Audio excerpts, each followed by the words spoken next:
Hello everyone, आज है 29 जनवरी और आज इस वीडियो में हम बात करेंगे सुज़लॉन एनर्जी के बारे में। ₹11.5 के आसपास शेयर ट्रेड कर रहा है और इनके Q3 के मतलब दिसंबर क्वार्टर के रिजल्ट सामने आए हैं और कंपनी ने भैया प्रॉफिट कमाया है, तो डेफिनेटली बात करेंगे उसके बारे में। लेकिन उससे पहले अगर आपने अभी तक चैनल को सब्सक्राइब नहीं किया है तो प्लीज़ अभी इसे सब्सक्राइब कर लीजिए, क्योंकि आगे भी बहुत सारे वीडियोस हैं जो आपको काफ़ी ज़्यादा हेल्प करेंगे। तो चलिए शुरू करते हैं। तो सुज़लॉन एनर्जी का शेयर ₹11.35 के आसपास ट्रेड कर रहा है। पिछले एक महीने में अगर हम देखें तो पिछले एक महीने में 27% का बढ़िया ग्रोथ है। ₹9 से भी कम कीमत का शेयर था, तेजी दिखाई, ₹13 तक पहुंचा, लेकिन प्रॉफिट बुकिंग आई, दोबारा भागना शुरू किया। पिछले एक साल की अगर हम बात करें तो पिछले एक साल में यहां पर 89% का ग्रोथ है। लेकिन एक चीज आप समझिए, जब भी बड़ी रफ्तार पकड़ेगा ये उतनी गिरावट भी दिखाएगा। दोबारा कंसोलिडेट किया, दोबारा तेजी पकड़ी, अब भैया गिरावट का दौर है। भले ही इनके नतीजे अच्छे आए, बेहतर आए, 37 करोड़ का इन्होंने प्रॉफिट कमाया है। बहुत ही बढ़िया प्रॉफिट है भाई साहब, ये पैनिक स्टॉक के लिए ये बहुत ही बढ़िया प्रॉफिट है। और खास करके वो कंपनी जो लॉस में चल रही है, और अगर वो प्रॉफिट कमाती है तो ये बहुत अच्छी बात है। आप देख सकते हैं कि सुज़लॉन एनर्जी ने 37.73 करोड़ का प्रॉफिट इन्होंने कमाया है, जबकि अगर हम देखने जाए तो पिछले साल इसी क्वार्टर में इन्होंने 118 करोड़ का नुकसान किया था। इनकम में भी बढ़िया तेजी आई है भाई साहब, 1615 करोड़ की इनकम है इनकी, जबकि पिछले साल 960 करोड़ के आसपास की थी। तो इनके रेवेन्यू बढ़े हैं, इनकी इनकम बढ़ी है। दूसरी तरफ अगर हम देखें तो जो कंपनी अब तक लॉस में थी अब वो प्रॉफिट में आ चुकी है, जो एक सबसे बड़ा और सबसे बेहतरीन संकेत है। यहां पर मिड कैप शेयर है 10,655 करोड़ के आसपास का इसका मार्केट कैप है। वॉल्यूम सिर्फ बीएससी में ही 2 करोड़ से ज्यादा का है, एनएससी में 8.5 करोड़ से ज्यादा का वॉल्यूम है। तो बड़ी क्वांटिटी में इसके शेयर ट्रेड हो रहे हैं। यहां पर देखो प्रमोटर जो है ना वो बेच रहे हैं थोड़ा बहुत, 16% के आसपास की होल्डिंग बची है प्रमोटर के पास, बेच बेच के खाली हो चुके हैं ये। और उसमें से भी 16, देखो पहली चीज होल्डिंग कम है, उसमें से भी 88% की होल्डिंग गिरवी है, जो कि भैया किसी भी कंपनी के लिए अच्छा संकेत नहीं होता है ये। हालांकि हाईएस्ट पब्लिक शेयर होल्डर में स्टेट बैंक ऑफ इंडिया है, 3.89% की होल्डिंग है। 4.85% की होल्डिंग एफआईएस के पास है, 0.04% की होल्डिंग म्यूचुअल फंड के पास देखने को मिल रही है। इंश्योरेंस कंपनी ने भैया दूर से ही टाटा बाय बाय सलाम करके एग्जिट यहां से कर चुके हैं। डिविडेंड तो भूल ही जाओ, आपको पे करेगा, 2008 में आखिरी बार पे किया था। सुज़लॉन के बारे में देखें तो सिर्फ 8% लोग ही है जो बेचने की बात कर रहे हैं, वरना हर कोई कहता है खरीदो, खरीदारी करी है तो बने रहो। यहां पर अगर हम देखें तो 2021 में जो इनसाइडर ट्रांजैक्शन समरी है उस पर अगर आप नजर करो तो भैया बिकवाली देखने को मिली है। बिकवाली है, हर किसी ने बेचा है इस शेयर को, हर किसी ने। हालांकि तब से लेकर अब तक अच्छी खासी तेजी भी ये शेयर दिखा चुका है, तो भैया जो बेचा है उनको नुकसान ही हुआ है। डिविडेंड तो भूल ही जाओ, पे कर रहा है। बोनस की बात करो तो बोनस भी नहीं है।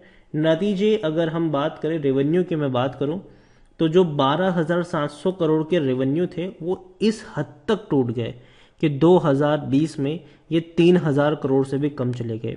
लेकिन 2021 में रेवेन्यू में दोबारा हल्की सी तेजी आई, 3,345 करोड़ की।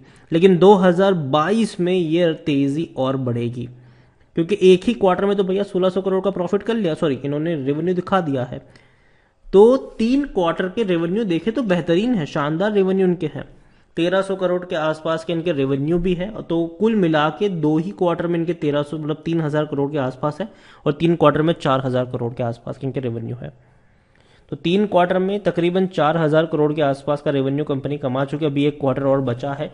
और जहां तक बात होती है प्रॉफिट की, तो कंपनी लगातार लॉस में थी, 390 करोड़ का लॉस, 1,500 करोड़ का लॉस, 2,700 करोड़ का लॉस। लेकिन 2021 में 100 करोड़ का प्रॉफिट कमा लिया इन लोगों ने। लेकिन अभी अगर हम देखें तो 37 करोड़ का जो प्रॉफिट है वो मेरे हिसाब से थोड़ा सा कह सकते हैं कि उतना वाव फैक्टर भी नहीं है, लेकिन हाँ अच्छा है ये, क्योंकि सितंबर में 10.5 करोड़ का इनको नुकसान हुआ था। इस बार कंपनी प्रॉफिट में आई, अब तक लगातार लॉस में थी, अब धीरे धीरे कंपनी प्रॉफिट में आ रही है। तो देखना होगा कि कितना प्रॉफिट 2022 में ये कमाएगी और ये जो प्रॉफिट इनका बढ़ेगा कि नहीं। लेकिन अभी भी कुछ मेजर कंसर्न है इसको लेकर।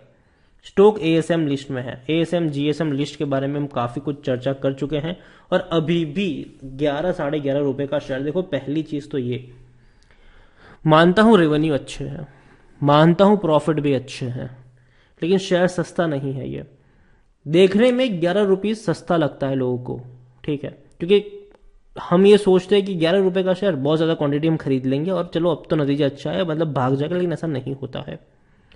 यहां पर अब इसका पी रेशियो भी देखो 99 का है ये, जबकि सेक्टर पी 67 68 का। तो ये महंगा है भैया, अपने कॉम्पिटिटरों से भी महंगा है। वो कॉम्पिटिटर जो प्रॉफिट कर रहे हैं, जो बड़ी बड़ी कंपनीज है, उससे महंगा है ये अभी के सिचुएशन में। तो देखो सुजलॉन डेफिनेटली कंपनी प्रॉफिट कर रही है, कंपनी अच्छा परफॉर्मेंस दिखा रही है, लेकिन कुछ मेजर कंसर्न यहां पर है। पहला, महंगे वैल्यूएशन के ऊपर मिल रहा है। दूसरा जो कंसर्न मेरा है वो ये है कि प्रमोटर लगातार बेच रहे हैं। यहां पर प्रमोटर की होल्डिंग लगातार, प्रमोटर अपनी होल्डिंग को लगातार कम कर रहे हैं। तो ये एक मेजर कंसर्न है। और एक और कंसर्न यहां पर कि प्रमोटर की मतलब सारी की सारी होल्डिंग आप कह दो कि गिरवी पड़ी हुई है, प्रमोटर के पास कुछ है ही नहीं ज्यादातर। तो ये एक दूसरा कंसर्न यहां पर है। हालांकि एफआईज अच्छी क्वांटिटी में है, डोमेस्टिक इंस्टीट्यूशन भी अच्छी क्वांटिटी में है, म्यूचुअल फंड भी धीरे धीरे खरीद रहे हैं, लेकिन प्रमोटर यहां पे थोड़ा सा मुझे झमेला यहां पे लग रहा है। तो सुजलॉन, पहली चीज तो ये कि मैं लॉन्ग टर्म के लिए कभी इसको रिकमेंड नहीं करूंगा, ठीक है। हाँ, शॉर्ट टर्म में गेम खेल सकते हो, अगर नीचे आता है खरीदो, ऊपर जाए बेचो और भाग जाओ यहां से, ठीक है।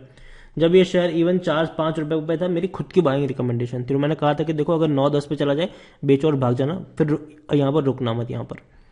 इस बार भी मैं कहूंगा कि मैं देखो 10 रुपए से महंगा तो इसको कभी भी नहीं खरीदूंगा, ठीक है। सुजलॉन को मैं खरीदूंगा 8 या 9 रुपए के आसपास। अब काफी लोग कहेंगे कि भूल जाओ भाई साहब, कभी नहीं आएगा इस लेवल के ऊपर, अब तो ये भागेगा, रॉकेट बनेगा। अगेन मैं कह दूं, वैल्यूएशन महंगा है, और जब पेनी स्टॉक का वैल्यूएशन महंगा होता है तो चीजों को थोड़ा सा आपको समझना चाहिए उस वक्त कि भैया पेनी स्टॉक है लेकिन फिर भी महंगा है, ठीक है। तो again Suzlon company definitely grow कर सकती है आने वाले दिनों में। जिस सेक्टर से बिलोंग करती है वो सेक्टर भी बेहतरीन है, लेकिन इस सेक्टर में कंपटीशन भीड़ बढ़ने वाली आने वाले वक्त में, ठीक है। और यही कहूंगा अभी के लिए कि सुजलॉन कंपनी बेहतरीन है, हो सकता है कि अच्छा खासा परफॉर्मेंस भी आपको दिखा दे आने वाले दिनों में, लेकिन लेकिन लेकिन लेकिन मुझे लगता है कि जिस प्राइस पे है वो प्राइस महंगा है, उस पर मैं कभी भी नहीं खरीदूंगा। अगर ये टूटता है यहां से तो नीचे के लेवल पे मैं डेफिनेटली खरीदारी की कोशिश करूंगा, लेकिन इस प्राइस पे तो मैं भैया इसको दूर से ही सलाम करूंगा। अनडाउटेडली अच्छे रिजल्ट्स जरूर हैं इनके। और अगेन मैं कह दूं, देखो जो भी पैनिक कंपनी होती है ना, डेफिनेटली उसके जो रिजल्ट्स है वो कंटिन्यूसली ग्रो करने चाहिए। फिर ऐसा नहीं होना चाहिए कि इस क्वार्टर में अच्छे रिजल्ट्स आ गए, अगले क्वार्टर में दोबारा लॉस दिखा दिया, तब तो भाई साहब भूल जाओ, ये टूटेगा ये फिर उसके बाद। तो यही कहूंगा अभी के लिए कि नतीजे लॉन्ग टर्म का पर्सपेक्टिव तब बनाना चाहिए जब company quarter on quarter grow कर रही हो, तब नहीं बनाना चाहिए जब एक क्वार्टर में अच्छे नतीजे आ गए और सब पागल हो गए यहां पर। तो यही कहूंगा अभी के लिए सुजलॉन को लेकर कि कंपनी डेफिनेटली रिजल्ट्स अच्छे आए हैं, लेकिन लॉन्ग टर्म के क्राइटेरिया में जुड़ने के लिए इनको लगातार अच्छा परफॉर्मेंस दिखाना पड़ेगा। पहली चीज, शॉर्ट टर्म के क्राइटेरिया में है ये मेरे, लेकिन मैं नीचे के लेवल पे खरीदूंगा, ऊपर तो बिल्कुल भी नहीं। पहली चीज तो ये कि भैया पेनी स्टॉक है, उसको महंगा क्यों ही खरीदूं मैं, ये सिंपल क्वेश्चन है मेरा। और सुजलॉन डेफिनेटली कंपनी ग्रो कर सकती है आने वाले दिनों में, लेकिन अभी मुझे लगता है कि प्रॉफिट बुकिंग का दौर जारी रहेगा। वीडियो को यहीं पे एंड करूंगा, पसंद आया हो तो लाइक करो, शेयर करो, चैनल पर अगर पहली बार आए तो प्लीज सब्सक्राइब करें। और सुजलॉन के बारे में आप क्या सोचते हैं वो भी आप मुझे कमेंट में लिखकर बता सकते हैं। Thank you.